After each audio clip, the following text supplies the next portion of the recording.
Які економічні наслідки війни для Росії? Почнемо з того, що Кремль готувався до можливих санкцій та ізоляції. Це було видно неозброєним оком. Після початку вторгнення і перших санкцій курс рубля обвалився, проте одразу ж піднявся вище, ніж був до війни. Це результат заздалегідь спланованих жорстких втручань уряду і зміни структури економіки.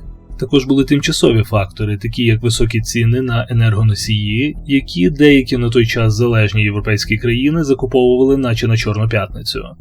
Москва розхвалює свою військову міць і намагається переконати Захід, що її економічна потужність дозволяє фінансувати війну в Україні роками, але це міраж, що починає зникати.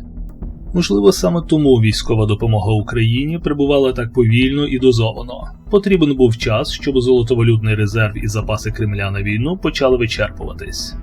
Війна в Україні має серйозні економічні наслідки для Росії, які відчуваються на багатьох рівнях.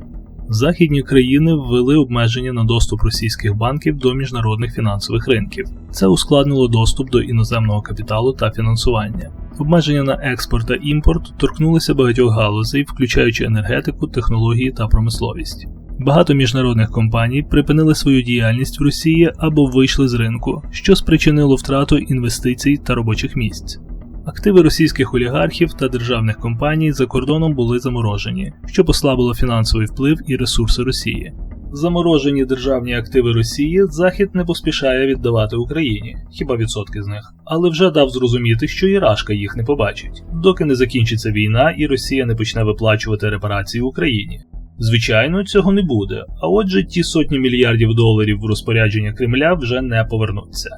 Санкції торкнулись постачання обладнання та технологій для енергетичної галузі, що ускладнило видобуток та обробку ресурсів. Санкції та обмеження на експорт нафти, газу та інших енергоресурсів призвели до зниження доходів від їх продажу. Європейські країни й досі купують, і не тільки Угорщина зі Словаччиною, а Україна донедавна чемно транспортувала ці енергоресурси через свою територію, тому Рашка раніше і не чіпала газову інфраструктуру. Зменшення доходів від енергоресурсів розпочалось фактично у 2024-му за рахунок скорочення купівлі Європою. Так, було розширення продажів в Азію, але тут відіграють роль значно нижчі ціни та логістичні проблеми. Китай та Індія використовують безвихідь Росії, яка змушена продавати нафту за зниженою ціною, щоб знайти покупців на фоні санкцій. А ще, станом на кінець вересня 2025 року, більше 20% первинної потужності переробки нафти Росії було виведено з роботи через атаки українських дронів. На експорт це навряд чи вплинуло, проте зниження виробництва призвело до дефіциту пального в деяких регіонах, особливо в районах, віддалених від великих нафтопереробних центрів.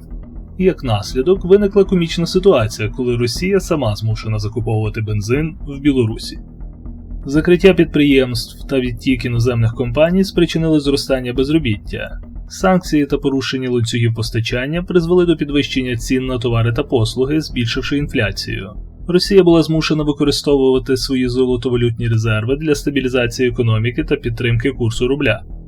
Через економічну нестабільність, загрозу мобілізації, політичний тиск і поступове, але неминуче перетворення країни на щось подібне до Північної Кореї, багато громадян Росії вирішили емігрувати, поки що мають таку можливість.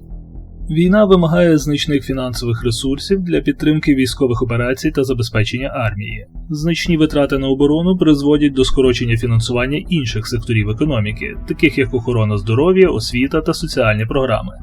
Вторгнення в Україну призвело до певної міжнародної ізоляції Росії, що обмежує її можливості на світовій арені.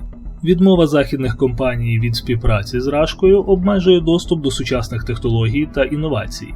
Взагалі, технологічне відставання Росії є багатогранним явищем, що розпочалося ще з царських часів в 19 столітті і продовжується до сьогодні. Постійне технологічне відставання Росії спричинене виключно владою. Назва царя змінювалась на генсека, а потім на президента. Проте політика і сама сутність Московії залишалась незмінною. Росії все ж вдається певною мірою обходити санкції.